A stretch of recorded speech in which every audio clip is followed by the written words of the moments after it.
Hello everyone, আসসালামু আলাইকুম। Welcome back to my new another blog video. Right now আমি এখন আছি আমার রান্না করে। এই যে রান্নাগুলো দেখতেছেন সব আমি নিজে করছি। রান্না করতে যে দেখেন হাত ফুরিয়ে গেছে, এই যে দেখেন কালো হয়ে গেছে। এই যে দেখেন চিংড়ি, তারপরে এখানে চিংড়ি বোনা করা আছে, এখানে দেখেন ভাজি করা আছে, দুই রকমের ভাজি করা, এখন ওইটা বাটবো। সবকিছু কিন্তু আমি নিজে রান্না করছি। আর এখানে দেখতে পাচ্ছেন চালটা ডাটার, এটা আমি নিজেও করতেছি। এটা কাটছি, কাটার পরে দেখেন সিদ্ধ করার জন্য এখানে দিছি। এটা সিদ্ধ হচ্ছে, এরপরে পরবর্তী ধাপ হবে। তো বন্ধুরা, যদি আমার ভিডিওটি ভালো লাগে অবশ্যই একটি শেয়ার করবেন। যারা ইউটিউব থেকে দেখছেন একটা সাবস্ক্রাইব করবেন, ফেসবুক থেকে যারা দেখছেন অবশ্যই একটি শেয়ার করবেন। তো বন্ধুরা, আসুন আমরা রান্না শুরু করি। এটা হচ্ছে দেখেন চালটা, এটা হচ্ছে কাটা হয়েছে, কাটার পরে দেখেন এটা সিদ্ধ করতে দিছি। এটা যখন সম্পূর্ণ সিদ্ধ হবে তারপরে আমরা পরবর্তী প্রসেসিং এ যাব। তো সে পর্যন্ত সাথেই থাকবেন। গাইস, দেখেন চালটার ভিউটা দেখেন, দেখেন কত সুন্দর ভিউ আসছে। এটা সিদ্ধ করতে দিছি, দেখেন খুব সুন্দর একটা কিন্তু কালার আসছে। এটা দেখতে যতটা সুন্দর হচ্ছে, ইনশাল্লাহ খেতেও এর থেকে আরো বেশি সুন্দর হবে, খুবই সুস্বাদু হবে। দেখেন পুরা ভিউটা দেখেন কত সুন্দর কালার হয়েছে। ওয়াও, মনে হচ্ছে এখনই খাই, কিন্তু এখন খাবো না, কারণ আমরা আচার বানাবো। আচার বানানোর পরে আমরা খাবো। চিংড়ি বোনাটা দেখেন, দেখেন কত সুন্দর চিংড়ি বোনা। এদিকে দেখেন সিম দিয়ে, ফুলকপি দিয়ে ভাজি করছি। এপাশে দেখেন কত সুন্দর ভাজি করছি ডিম দিয়ে। আর এটা হচ্ছে বাটা, এটা আমরা এইখানে কাজে লাগাবো। তো সাথেই থাকবেন। আর এইখানে হচ্ছে ভাত দিছি, দেখেন এইখানে ভাত হচ্ছে একসাথে। এক পাশে দিছি হচ্ছে চালটার আচার সিদ্ধ করার জন্য, চালটা দেওয়া হয়েছে, আর এক পাশে ভাত দেওয়া হয়েছে। দেখেন দুইটা একসাথে দেওয়া হয়েছে। এভরিওয়ান, আমাদের এটা সিদ্ধ করা শেষ, এখন আমরা এটার মধ্যে উঠাবো। এটা দেখি আর একটু, হ্যাঁ সিদ্ধ হয়েছে, এখন এটা বাটা যাবে। আমরা এটা বাটায় বাটবো।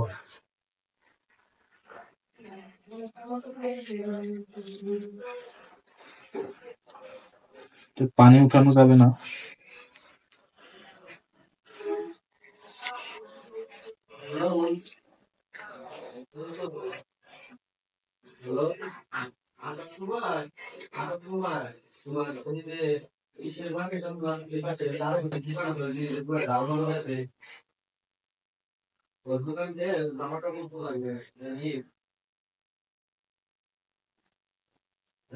আমরা এইভাবে উঠাবো এইখানে।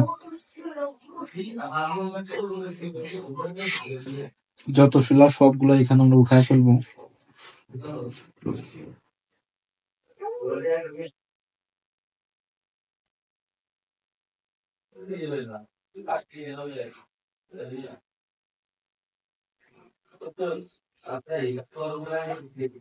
তো এভরিওয়ান, এইটা আমার ওইখান থেকে উঠানো শেষ। এখন এইটা পাটায় ছেঁচবো। ছেঁচার পরে তারপরে আবার তেলে দিব। এই যে যে গরম মশলা বা জিরে দেখতেছেন, এগুলো বাটবো। বাটার পরে এটা তেলে দেবো। তেলে দেওয়ার পরে আমাদের সেই ফাইনালি আচার হয়ে যাবে। এখন আমাদের এটা বাটার পালা, আমরা এটা বাটবো। এভরিওয়ান, আমরা এখন এইগুলো এখানে বাটবো। আমরা এক এক করে এখানে বাটার উপরে দিয়ে নিব।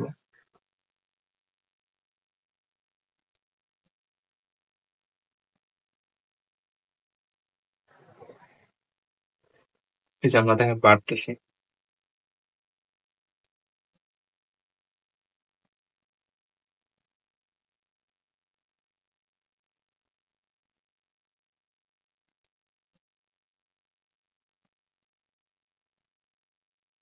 হ্যালো গাইস, দেখতে পাচ্ছেন এটা হচ্ছে চালটা।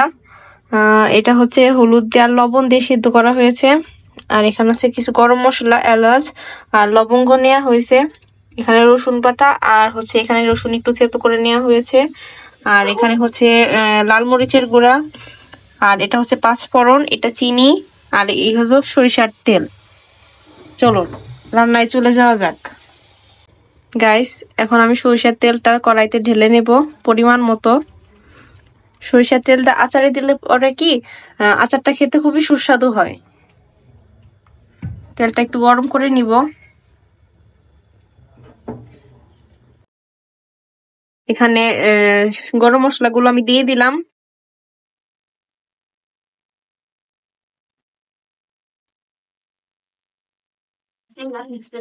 এখন কিছু পাঁচফোড়ন দিয়ে দিলাম।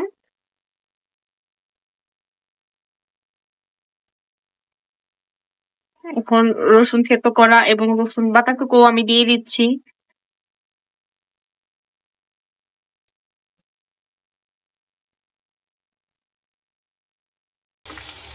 এখন আমি চিনি দিয়ে দিব পরিমাণ মতো, যেহেতু চালটাটা অনেক টক সেই জন্য আমি চিনিটা একটু বেশি দিয়ে দিয়েছি। এখন থেকে আমরা ভিডিও দুজন মিলেই করব, যেহেতু এখন আমি চালটাটা দিয়ে দিব।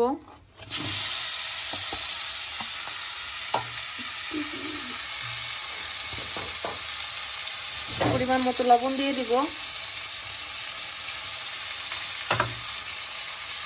একটু লাল মরিচের গুঁড়া দিয়ে দিব,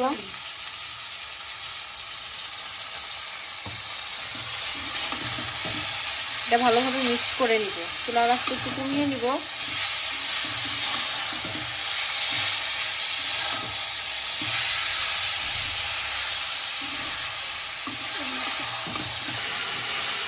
চালটাটা ভালোভাবে মিক্স করে নেব। এরপর আমি সামান্য পরিমাণ একটু পানি দিয়ে নিব, যাতে চিনিটা ভালোভাবে গলে যেতে পারে।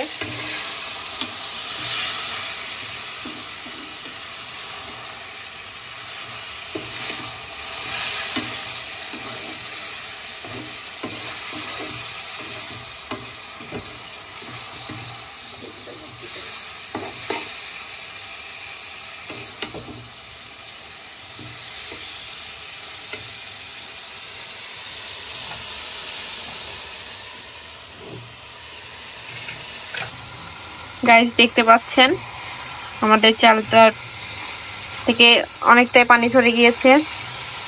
এটা আস্তে আস্তে শুকিয়ে ফেলবো, তারপরে দেখাবো আমাদের আচারের ফাইনাল লুক।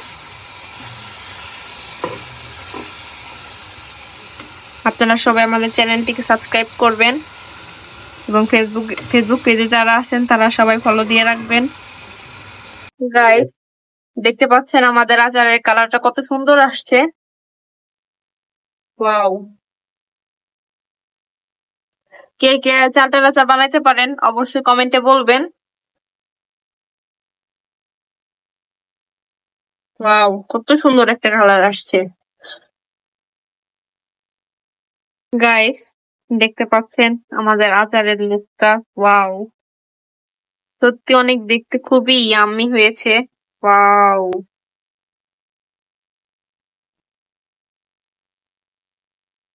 এখানে অনেকে আছে আস্ত শুকনা মরিচ অ্যাড করে, আমার যেহেতু ছিল না সেজন্য আমি দিতে পারিনি।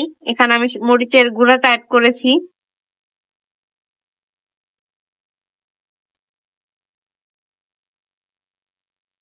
গ্রানটা খুবই অসাধারণ হয়েছে, অনেক সুন্দর একটা গ্রান হয়েছে। গাইস অনেকে আছে আচারের সাথে গুড় অ্যাড করে, আমাদের বাসায় যেহেতু গুড় ছিল না আমি চিনি দিয়ে আচারটা বানিয়েছি। তো বন্ধুরা আজকে এ পর্যন্ত, ইনশাল্লাহ দেখা হবে আগামীতে অন্য কোনো ব্লগ ভিডিওতে। সেই পর্যন্ত সবাই ভালো থাকবেন। ভিডিওটি যদি ভালো লাগে অবশ্যই কমেন্টে জানাবেন, আর আমার চ্যানেলটি একটি সাবস্ক্রাইব করবেন। ফেসবুক থেকে যারা দেখছেন অবশ্যই ভিডিওটি শেয়ার করবেন।